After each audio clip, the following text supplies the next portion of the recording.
Hi നമസ്കാരം.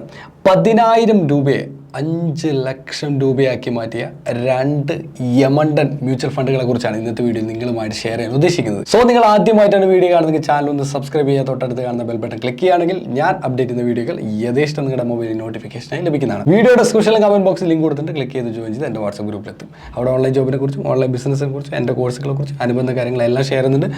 മറക്കാതെ ഇപ്പം തന്നെ ലിങ്ക് ക്ലിക്ക് ചെയ്തിട്ട് വാട്സ്ആപ്പ് ഗ്രൂപ്പിൽ ജോയിൻ ചെയ്യുക. മ്യൂച്വൽ ഫണ്ട് വേറെ ലെവലായിട്ടുള്ള ഒരു ഫണ്ട് തന്നെയാണ്.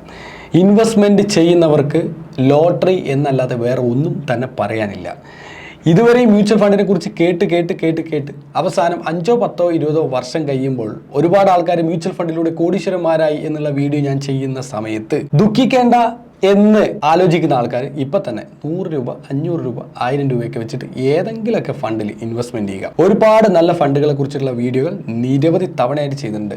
ഇനി ഞാൻ വീഡിയോ ചെയ്തു എന്നതുകൊണ്ട് അതിൽ ഇൻവെസ്റ്റ്മെൻറ്റ് ചെയ്യണമെന്ന് ഞാൻ ഒരിക്കലും പറയുന്നില്ല. നിങ്ങളുടെ തൊട്ടടുത്തുള്ള സെബി രജിസ്റ്റേർഡ് ആയിട്ടുള്ള അനലിസ്റ്റുമാർ വഴി ഡയറക്റ്റ് നിങ്ങൾക്ക് ഇൻവെസ്റ്റ്മെൻറ്റ് ചെയ്യാം. അത് നിങ്ങളുടെ അടുത്ത് ഒരുപാട് ബ്രോക്കേഴ്സ് ഉണ്ടാവും. മീൻസ് ജിയോജിത്ത് ഉണ്ടാവും, ഹഡ് ജിക്കിറ്റീസ് ഉണ്ടാവും, ഏഞ്ചൽ ബ്രോക്കിംഗ് ഉണ്ടാവും. ഇങ്ങനെയുള്ള ഒരുപാട് സ്ഥാപനങ്ങൾ നിങ്ങളുടെ അടുത്തൊക്കെ ഉണ്ടാവും, നിങ്ങളുടെ സിറ്റികളിലൊക്കെ. അതുമില്ല, അതിനെയും വിശ്വാസമില്ല എന്നുള്ള ആൾക്കാർ നിങ്ങളുടെ അടുത്ത് ബാങ്കുകൾ ഉണ്ടാവുമല്ലോ. അപ്പോൾ നിങ്ങളുടെ അടുത്ത് ബാങ്കിൽ പോയിട്ട് നിങ്ങൾക്ക് വേണമെങ്കിൽ മ്യൂച്വൽ ഫണ്ടുകൾ ചെയ്യാൻ പറ്റും. ഈ ഇടയ്ക്ക് ഞാൻ നമ്മുടെ കാനറ ബാങ്കിൽ പോയപ്പോൾ അവിടുന്ന് കാനറ ബാങ്കിൻ്റെ കാനറ റൊബേക്കോ ഒരു ടാക്സ് സേവിങ് ഫണ്ടുണ്ട്. ആ ഫണ്ടിലും അല്ലാതൊരു ഫണ്ടുണ്ട്, റൊബേക്കോ വേറൊരു ഫണ്ടുണ്ട്. ആ 2 ഫണ്ടിൽ ഞാൻ മ്യൂച്വൽ ഫണ്ടിൽ ജോയിൻ ചെയ്തിട്ടുണ്ടായിരുന്നു. മീൻസ് ഒരു 5,000 വെച്ചിട്ട്. അപ്പോൾ നിങ്ങൾക്ക് എത്ര എമൗണ്ട് വേണം നിങ്ങൾക്ക് മന്ത്ലി സ്പെൻഡ് ചെയ്യാം. അപ്പോൾ അത് ഇതാകുമ്പോൾ ഡയറക്റ്റ് ബാങ്കിൽ നിന്ന് തന്നെ കട്ട് ചെയ്തിട്ട് പൊക്കോളും. അനി അല്ല നിങ്ങളൊരു തേർഡ് പാർട്ടി ആയിട്ടുള്ള ഒരു ബ്രോക്കറിൻ്റെ അടുത്ത് ചെയ്യുന്നെങ്കിൽ അവരും ഇതേപോലെ ബാങ്ക് അക്കൗണ്ടുമായിട്ട് കണക്ട് ചെയ്ത് കഴിഞ്ഞാൽ അതിൽ നിന്ന് കട്ടായിട്ട് ഓട്ടോമാറ്റിക് പോകും. നിങ്ങളുടെ ഇഷ്ടം പോലെ ചെയ്യാം. ഇനി അതുമല്ല, ഇത് രണ്ടും അല്ല, നിങ്ങൾക്ക് ഓൺലൈനിലൂടെ ചെയ്യാൻ അത്യാവശ്യം അറിവ് കാര്യങ്ങളൊക്കെ ഉണ്ട്, കുറച്ചുകൂടി വിശ്വാസമുള്ള ആൾക്കാരാണെങ്കിൽ ബെസ്റ്റായിട്ട് ഗ്രോ ആപ്ലിക്കേഷൻ ഉപയോഗിക്കുക, അതിലൂടെ നിങ്ങൾക്ക് ഇൻവെസ്റ്റ്മെൻറ്റ് ചെയ്യാം. എന്തായാലും ഞാനിന്ന് പരിചയപ്പെടുത്താൻ പോകുന്നത് 10,000 രൂപ 5 ലക്ഷമാക്കി മാറ്റിയ 2 പ്രധാനപ്പെട്ട മ്യൂച്വൽ ഫണ്ടുകളാണ്. അപ്പോൾ നമ്പർ 1 എന്ന് പറയുന്നത് നിങ്ങൾക്ക് ഇവിടെ സ്ക്രീനിൽ കാണാൻ സാധിക്കും, quant mid cap fund direct growth എന്ന് പറഞ്ഞത്. ഇതിൻ്റെ പോക്ക് നോക്കിയേ, ഇതുപോലെ ഇങ്ങനെ കിളി പറന്ന് പോകുന്നില്ല, അതുപോലെ ഇങ്ങനെയാണ് പോകുന്നത്. ഒന്ന് താഴോട്ട് ഇറങ്ങിക്കഴിഞ്ഞാൽ നമുക്കൊരു സന്തോഷമായി. ഇനി താഴോട്ട് ഇറക്കുകയേ ഇല്ല, മേളിലേക്ക് തന്നെ പോയിക്കൊണ്ടിരിക്കുക. എന്താണ് ഇങ്ങനെ ഫണ്ട് പോകുന്നതിനുള്ള ഒരു കാരണം എന്ന് പറയാൻ പറ്റുമോ? എന്താണ് ഇങ്ങനെ ഫണ്ട് ഇങ്ങനെ കയറിക്കൊണ്ടിരിക്കുകയാണ്? ഈ ഒരു quad mid cap fund direct growth എന്ന് പറയുന്നത് നല്ല ഫണ്ട് മാനേജേഴ്സ് ഉള്ളത് കൊണ്ടാണ് ഇങ്ങനെ കയറി പോകുന്നത്. കാരണം ഇതൊരു ഫണ്ടാണ്, ഇതിലേക്ക് എല്ലാവരും ഇൻവെസ്റ്റ് ചെയ്യും. ഈ ഫണ്ട് എന്തിനൊക്കെ യൂട്ടിലൈസ് ചെയ്യുന്നു, എവിടെയൊക്കെ യൂട്ടിലൈസ് ചെയ്യുന്നു. അപ്പോൾ ഏതെങ്കിലും ഒരു നഷ്ടസാധ്യതയുള്ള ഒരു സെക്ടറിൽ ഇൻവെസ്റ്റ്മെൻറ്റ് ചെയ്ത് കഴിഞ്ഞാൽ ഇവിടെ നഷ്ടം സംഭവിക്കും, ഈ ഒരു സെക്ടറിൽ ഇൻവെസ്റ്റ് ചെയ്ത് നഷ്ടം സംഭവിക്കും എന്ന് മനസ്സിലാക്കുന്ന ആ ഫണ്ട് മാനേജർ അതിലേക്ക് ഇൻവെസ്റ്റ്മെൻറ്റ് ചെയ്യാതെ ലാഭം മാത്രം കിട്ടാൻ സാധ്യതയുള്ള മേഖലയിലേക്ക് ഡൈവേഴ്സ് ചെയ്തിട്ട് അവിടെ ഇൻവെസ്റ്റ്മെൻറ്റ് ചെയ്ത് അതിലൂടെ റിട്ടേൺ ഉണ്ടാക്കുന്ന സംഭവമാണ്. അപ്പോൾ ഇതിലെ കഴിവ് ഉള്ളവൻ ആരാണ്? നല്ല ഫണ്ട് മാനേജേഴ്സ് ഈ ഒരു കമ്പനിയിൽ ഉണ്ട് എന്നതാണ് ഏറ്റവും വലിയ പ്രത്യേകത. അതുകൊണ്ട് തന്നെയാണ് ഈ ഒരു ഫണ്ട് മേളിലേക്ക് കയറിക്കൊണ്ടിരിക്കുന്നത്. എന്തായാലും ഈ ഒരു ഫണ്ടിനെ കുറിച്ച് നമുക്ക് കൂടുതലായിട്ട് മനസ്സിലാക്കാം. ഈ ഒരു ഫണ്ടിൻ്റെ ഓഗസ്റ്റിലെ NAV എന്ന് പറഞ്ഞത് 170 രൂപയാണ്. മിനിമം SIP എമൗണ്ട് 1000 രൂപ. 1000 രൂപയെ നമുക്ക് ഇൻവെസ്റ്റ്മെൻറ്റ് ചെയ്യാൻ പറ്റൂ. ഈ ഫണ്ടിന് 5 സ്റ്റാർ റേറ്റിംഗ് കിട്ടിയ ഫണ്ടാണ്. 2188.28 കോടിയാണ് ഫണ്ടിൻ്റെ സൈസ് എന്ന് പറയുന്നത്. മന്ത്ലി നിങ്ങൾക്ക് വേണമെങ്കിൽ 1000 രൂപ മിനിമം ഇൻവെസ്റ്റ്മെൻറ്റ് ചെയ്യാം 5 ഇയേഴ്സിലേക്ക്, ഓർ 3 ഇയേഴ്സ് ഓർ 1 ഇയറിൽ, ഇങ്ങനെ എത്ര വേണമെങ്കിൽ നിങ്ങൾക്ക് ഇൻവെസ്റ്റ് ചെയ്യാം. അപ്പോൾ ഇപ്പോൾ ഒരു ചെറിയൊരു എക്സാമ്പിളാണ്. മന്ത്ലി 1000 രൂപ വെച്ച് നിങ്ങൾ ഇൻവെസ്റ്റ് ചെയ്യുന്നു. ഓക്കെ, ഇങ്ങനെ ഇൻവെസ്റ്റ്മെൻറ്റ് ചെയ്യുന്നത് 5 വർഷത്തേക്ക് ഇൻവെസ്റ്റ്മെൻറ്റ് ചെയ്യുന്നു. 5 വർഷത്തേക്ക് മന്ത്ലി 1000 വെച്ച് ഇൻവെസ്റ്റ് ചെയ്ത് എത്ര കിട്ടും? ഓൾമോസ്റ്റ് നമുക്ക് 60,000 രൂപ ഇൻവെസ്റ്റ്മെൻറ്റ് ആവും അല്ലേ? നമ്മളൊരു ബാങ്കിൽ കൊണ്ടുപോയിട്ട് ഇങ്ങനെ ഇൻവെസ്റ്റ്മെൻറ്റ് ചെയ്താൽ എത്ര പൈസ നമുക്ക് തിരിച്ചു കിട്ടും 5 വർഷം കഴിയുമ്പോൾ? ഓൾമോസ്റ്റ് നമുക്കൊരു ചെറിയൊരു എമൗണ്ട്, ഒരു 6% ഒക്കെ ഇൻട്രസ്റ്റ് റേറ്റ് ഇട്ട് കഴിഞ്ഞിട്ട് 6% ഒക്കെ റേറ്റിൽ കിട്ടും. പക്ഷേ നമുക്ക് ഒരിക്കലും പലിശയുടെ പലിശ, കൂട്ടുപലിശ അങ്ങനെ ആയിട്ടൊന്നും നമുക്ക് ഒരിക്കലും എമൗണ്ട് കിട്ടില്ല. പക്ഷേ SIPയിൽ ഇൻവെസ്റ്റ്മെൻറ്റ് ചെയ്യുന്ന സമയത്ത് നിങ്ങൾ 60,000 ഇൻവെസ്റ്റ്മെൻറ്റ് ചെയ്തിട്ടുണ്ടെങ്കിൽ ഓൾമോസ്റ്റ് 1,28,918 രൂപ 5 ഇയേഴ്സ് കഴിയുമ്പോൾ കിട്ടും. 114% എമൗണ്ട് നിങ്ങൾക്ക് കിട്ടും ഇതിൽ. അതിൻ്റെ എസ്റ്റിമേഷനാണ് ഇവിടെ കൊടുത്തിട്ടുള്ളത്. ഇനി അത് വൺ ടൈം ആയിട്ട് നിങ്ങൾക്ക് വേണം, വൺ ടൈം ആയിട്ട് നിങ്ങൾക്ക് ചെയ്യാൻ പറ്റും. വൺ ടൈം ആയിട്ട് ഒരു 20,000 ചെയ്തിട്ടുണ്ടെങ്കിൽ നിങ്ങൾക്ക് 58,000 രൂപ നിങ്ങൾക്ക് 5 ഇയേഴ്സ് കഴിയുമ്പോൾ കിട്ടും. ഇനി നിങ്ങളതൊരു 1 ലക്ഷം രൂപയാണ് നിങ്ങൾ വൺ ടൈം ആയിട്ട് നിങ്ങൾ ചെയ്യുന്നെങ്കിൽ അത് 2,91,000 രൂപയായിട്ട് നിങ്ങൾക്ക് കിട്ടും.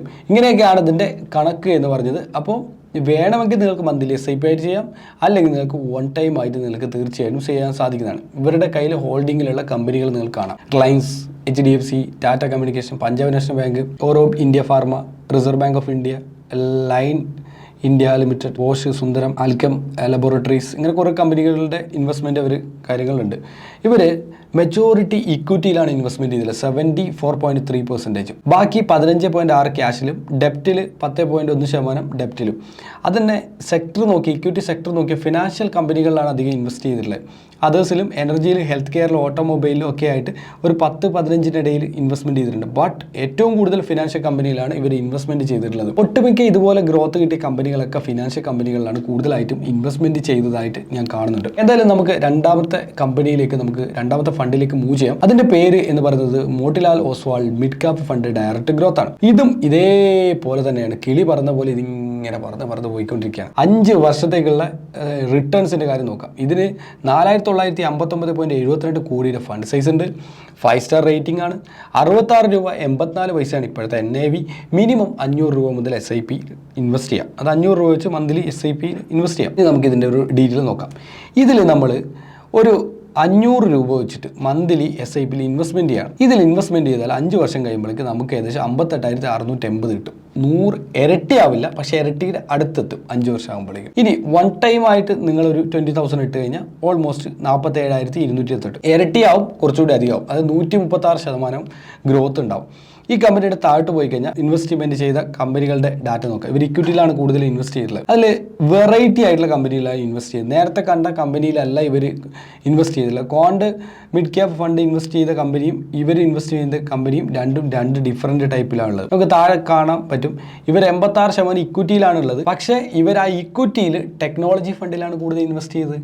നേരത്തെ കണ്ട ക്വാണ്ട് മിഡ് ക്യാപ്പ് കൂടുതൽ പെർസെൻറ്റേജ് കിട്ടുമായിരുന്നു. അത് ഇൻവെസ്റ്റ്മെൻറ്റ് ചെയ്ത് മാക്സിമം ഫൈനാൻഷ്യൽ കമ്പനിയിലായിരുന്നു. ഈ കമ്പനി മോട്ടിലാൽ ഓസ്വാൾ ജസ്റ്റ് 10% മാത്രമേ ഏതിൽ ഇൻവെസ്റ്റ്മെൻറ്റ് ചെയ്തുള്ളൂ, ഫിനാൻഷ്യലിൽ. പക്ഷേ ഇവർ ടെക്നോളജി ബേസ് ചെയ്തുള്ള ഫണ്ടിൽ ഇൻവെസ്റ്റ്മെൻറ്റ് ചെയ്തു. 24.4%, ഓട്ടോമൊബൈലിൽ 70.6%, കെമിക്കൽസിൽ 12.6%, അതേഴ്സിൽ 10.6%. പിന്നെ താഴോട്ടാണ് സർവീസസും ഫിനാൻഷ്യലും കൺസ്യൂമർ സ്റ്റാപ്ലസും അതുപോലെ തന്നെ ക്യാപിറ്റൽ ഗുഡ്സിലൊക്കെ ഇൻവെസ്റ്റ്മെൻറ്റ് ചെയ്തിരിക്കുന്നത്. ഇപ്പോൾ ഇവർക്കും 5 സ്റ്റാർ റേറ്റിംഗ് ആണ്. ഇവിടുന്ന് ഒരു കാര്യം കൂടി നമുക്ക് മനസ്സിലാക്കാം. ഇനി നിങ്ങൾക്ക് സ്റ്റോക്കിൽ ഇൻവെസ്റ്റ്മെൻറ്റ് ചെയ്യണമെന്ന് ആഗ്രഹമുള്ള ആൾക്കാരുണ്ടാവും. ഇങ്ങനെ നല്ല രീതിയിൽ ഗ്രോത്ത് ഉണ്ടാക്കുന്ന മ്യൂച്വൽ ഫണ്ടുകളുടെ ഡാറ്റ എടുക്കുക. ഡാറ്റ എടുത്തു കഴിഞ്ഞിട്ട് ഇതിൽ ഈ മ്യൂച്വൽ ഫണ്ട് കമ്പനിയുടെ മാനേജേഴ്സ് ഇൻവെസ്റ്റ്മെൻറ്റ് ചെയ്ത കമ്പനികളുടെ ഡാറ്റ നമ്മുടെ കയ്യിൽ കിട്ടും. ഉദാഹരണം, ഈ പറഞ്ഞ ക്വാണ്ട് മിഡ് ക്യാപ്പ് 10,000 രൂപ 5 ലക്ഷം ആക്കി മാറ്റിയ ഫണ്ടാണ്.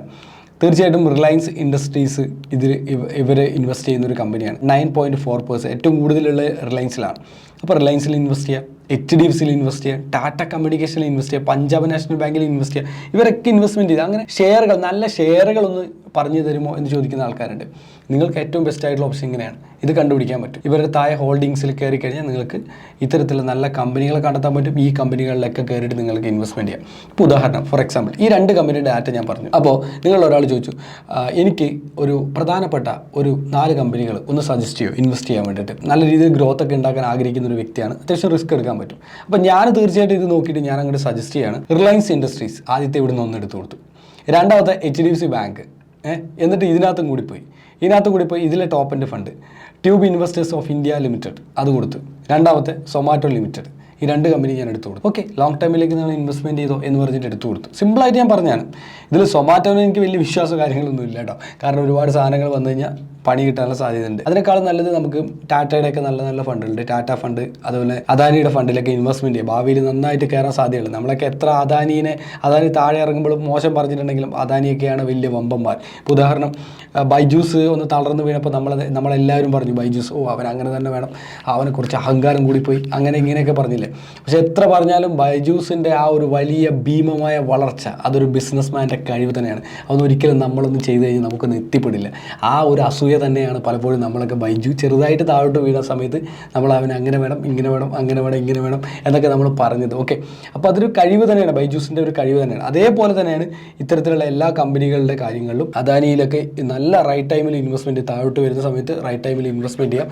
ഓരോ തളർച്ചയും മറ്റൊരു വലിയ വളർച്ചയുടെ ഒരു ചവിട്ടുപടിയാണ് എന്ന് മാത്രം മനസ്സിലാക്കിക്കൊണ്ട് നിങ്ങളുടെ അടുത്തുള്ള ഫിനാൻഷ്യൽ എക്സ്പേർട്സുമായി കോൺടാക്ട് ചെയ്ത് നിങ്ങൾക്ക് നല്ല ഓഹരികളിൽ ഇൻവെസ്റ്റ്മെൻറ്റ് ചെയ്യാൻ പറ്റും. ഓഹരി വിപണിയിലെ മ്യൂച്വൽ ഫണ്ടിലേക്ക് നിക്ഷേപങ്ങൾ ലാഭനഷ്ടങ്ങൾക്ക് വിധേയമാണ്. അടുത്തുള്ള സെബി രജിസ്റ്റേർഡ് അനലിസ്റ്റ് വഴി മാത്രം ഇൻവെസ്റ്റ്മെൻറ്റ് കാര്യങ്ങൾ ചെയ്യുക. ഞാൻ പറഞ്ഞുകൊണ്ട് ഇൻവെസ്റ്റ്മെൻറ്റ് ചെയ്ത് നിങ്ങളുടെ പൈസ നഷ്ടപ്പെട്ട് കഴിഞ്ഞാൽ ഞാൻ ഉത്തരവാദിയായിരിക്കുന്നതല്ല. Okay fine. അപ്പോൾ ഈ ഒരു വീഡിയോ നിങ്ങൾക്ക് ഇഷ്ടപ്പെട്ട് കാണുന്ന വിചാരിക്കുന്നു. ഇഷ്ടമായ ലൈക്ക് ചെയ്യുക, നിങ്ങളുടെ അഭിപ്രായങ്ങൾ നിർദ്ദേശങ്ങൾ കമൻറ്റ് ബോക്സിൽ രേഖപ്പെടുത്തുക. ഇതുപോലെയുള്ള രസകരമായിട്ടുള്ള ഒരുപാട് വീഡിയോകൾ വരും ദിവസങ്ങളിൽ ഞാൻ അപ്ഡേറ്റ് ചെയ്യുന്നുണ്ട്. എന്തായാലും നിങ്ങളുടെ ഫ്രണ്ട്സ്, റിലേറ്റീവ്സ്, കോളേഗ്സ് എല്ലാ ആൾക്കാർക്കും ഷെയർ ചെയ്യുന്ന വിശ്വാസത്തോടു കൂടി ഈ വീഡിയോ വൈൻഡപ്പ് ചെയ്യാണ്. മറ്റൊരു പേജ് വീഡിയോ നമുക്ക് നാളെ കാണാം. It's me Shoni signing off. By.